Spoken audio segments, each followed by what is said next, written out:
আসসালামু আলাইকুম সুপ্রিয় বন্ধুরা, জানিয়ে দিচ্ছি আন্তর্জাতিক খবর রয়েছে। ইরানের পারমাণবিক অবকাঠামোতে হামলার পরিকল্পনা বাতিল করেনি ইসরায়েল। জানিয়ে দিব এদিকে জায়নবাদ যে ব্যাপারে ইসরায়েলকে দুই ভাগ করে ফেলেছে।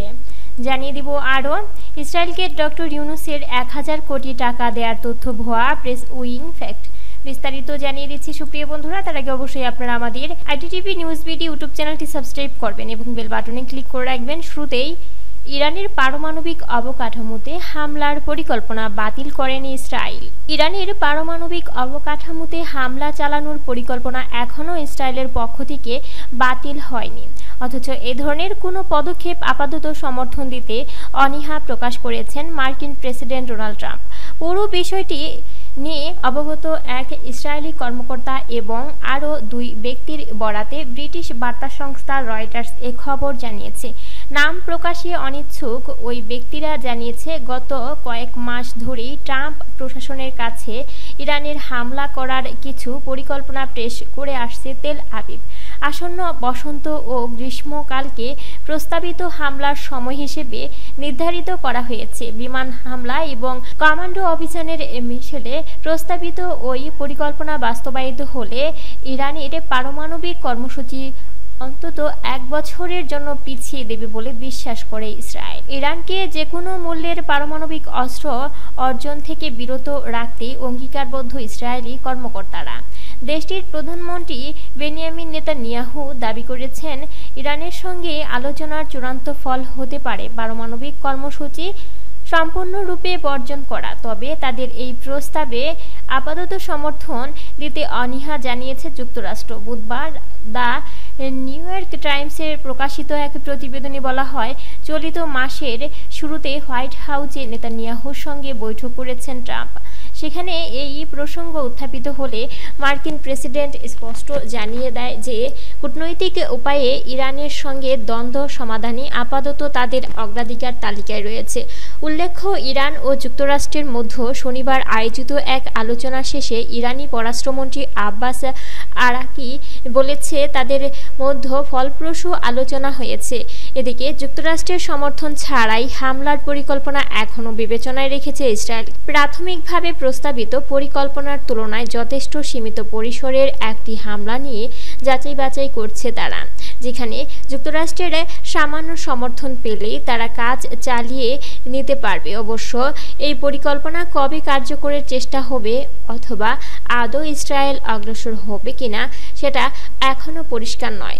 বিশেষত আলোচনা এখনও বেচতে না যাওয়া এ ধরনের পদক্ষেপে বরং হিতে বিপরীত হতে পারে। মার্কিন প্রচেষ্টা চলাকালীন হামলায় চালালে ট্রাম্পের বিরক্তির উদ্বেগ হতে পারে, যার পরিণতি হতে পারে মার্কিন সমর্থন কমে যাওয়া। এ বিষয়ে বক্তব্য জানতে মার্কিন নিরাপত্তা পরিষদের সঙ্গে যোগাযোগ করেছিল রয়টার্স। তারা ট্রাম্পের মন্তব্যের উদ্ধৃতি টেনে জানিয়েছে, বৃহস্পতিবার সাংবাদিকদের প্রশ্নের জবাবে ট্রাম্প এ বিষয়টি স্পষ্ট করেছেন।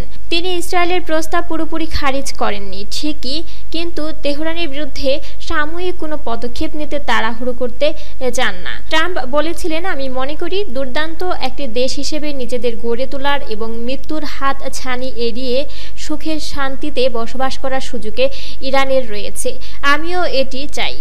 আমার প্রথম অগ্রাধিকার এটি, আর বিকল্প কোনো পন্থা ইরানের জন্য ভালো ফল বয়ে আনবে না। ইসরায়েলি প্রধানমন্ত্রীর কার্যালয় এ বিষয়ে কোনো মন্তব্য করেনি, তবে এক জ্যেষ্ঠ ইসরায়েলি কর্মকর্তা রয়টার্সকে জানিয়েছে, এখনও ইরানের উপর হামলার ব্যাপারে চূড়ান্ত সিদ্ধান্ত নেওয়া হয়নি। এদিকে এক ইসরায়েলি নিরাপত্তা কর্মকর্তা বলেছেন, ইসরায়েলের পরিকল্পনা সম্পর্কে তারা অবগত এবং এ ধরনের হামলা হলে ইরানও পাল্টা কঠোর ও দৃঢ় ব্যবস্থা নেবে। জানিয়ে দিব এদিকে সুপ্রিয় বন্ধুরা, জায়নবাদ যেভাবে ইসরায়েলকে দুই ভাগ করে ফেলছে।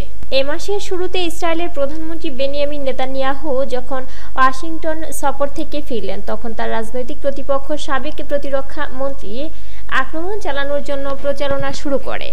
বেনি গেন্টসের এই প্রচারণা এমন এক সময় এলো যখন প্রলম্বিত গাজা যুদ্ধের কারণে ইসরায়েলের সামাজিক অস্থিরতা বেড়েই চলেছে। যদিও সংসদীয় বিরোধী দল নেতানিয়াহুর নেতৃত্বের প্রতি আস্থা রেখেছে, যুদ্ধ সম্পূর্ণ বিজয়ের দাবি যে বিনিময় ছাড়া আর কিছুই নয়, সেটা তারা স্বীকার করছেন না। এরপরও ইসরায়েল যদি ইরানে আক্রমণ চালিয়ে বসে তাহলে পুরো অঞ্চলই বিশৃঙ্খলার মধ্যে ডুবে যাবে। একই সঙ্গে সিরিয়ায় সাময়িক অভিযান ইসরায়েলের কৌশলগত বিমুখকে আরও গভীর করছে, ইসরায়েলকে আরেকটি কানা গলির মধ্যে আটকে দিচ্ছে। এই আগ্রাসী পদক্ষেপ ইসরায়েলি সেনাবাহিনীর সক্ষমতার সীমাবদ্ধতাকে সামনে আনছে। দৃশ্যমান বাস্তবতার আড়ালে ইসরায়েলি সমাজে গভীর দ্বন্দ্ব চলছে, আর সেটা হচ্ছে তেল আবিব কেন্দ্রিক রাষ্ট্র এবং তথাকথিত জুডিয়াল ও সাময়িক কেন্দ্রিক রাষ্ট্র। এর অধিকৃত পশ্চিম তীরকে ইসরায়েল এ নামে ডাকে, মধ্যকার পরিচয়গত সংঘাত। সুপ্রিয় বন্ধুরা, জানিয়ে দিব এদিকে ইসরায়েলকে ডক্টর ইউনূসের 1000 কোটি টাকা দেওয়ার তথ্য ভুয়া প্রেস উইং। ইসরায়েলকে 1000 কোটি টাকা সহায়তা দিয়েছে নোবেল বিজয়ী অর্থবিদ ডক্টর মোহাম্মদ ইউনূস, যিনি বর্তমানে বাংলাদেশের অন্তর্বর্তী সরকারের প্রধান উপদেষ্টা। সম্প্রতি মুফতি আলাউদ্দিন জিহাদি নামের এক বক্তা কোনো এক বয়ানে এমনটা দাবি করেছেন। তার এই বক্তব্য সামাজিক যোগাযোগ মাধ্যমে ছড়িয়ে পড়েছে। তবে প্রধান উপদেষ্টার প্রেস উইং বলছে ডক্টর ইউনূস ইসরায়েলকে টাকা দেওয়ার তথ্যটি ভুল। প্রধান উপদেষ্টার প্রেস উইংয়ের ফ্যাক্ট বিভাগ থেকে এ তথ্য জানানো হয়েছে। প্রেস উইং দাবি করেছে ওই মুফতির ভুয়া বক্তব্য আওয়ামী লীগের রাজনীতির সঙ্গে সম্পৃক্ত ব্যক্তিরা প্রচার করে মানুষকে বিভ্রান্তি করার চেষ্টা করছে। এ ধরনের মিথ্যা ও বানোয়াট প্রচারণা মূলত প্রফেসর ইউনূস ও তার নেতৃত্বাধীন অন্তর্বর্তী সরকারের বিরুদ্ধে চলমান যে সংঘবদ্ধ ষড়যন্ত্র ও অপপ্রচার তারই অংশ। এমন অবস্থায় দেশের সব আলেম ওলামা ও দায়িত্বশীল নাগরিকদের বিভ্রান্ত না হয়ে দেশের শান্তি শৃঙ্খলা বিনষ্টের চেষ্টায় থাকা ব্যক্তিদের অপপ্রচার রুখে দেওয়ার আহ্বান জানান অন্তর্বর্তীকালীন সরকার। সুপ্রিয় বন্ধুরা, এই ছিল আমাদের আইটিটিভি নিউজ বিডির আন্তর্জাতিক খবর। পরবর্তীতে আইটিটিভি নিউজ বিডির আপডেট খবর পেতে চ্যানেলটি সাবস্ক্রাইব করবেন এবং বেল বাটনে ক্লিক করে রাখবেন। বেল বাটনে ক্লিক করার ফলে সকল ভিডিওর নোটিফিকেশন সবার আগে পেয়ে যাবেন।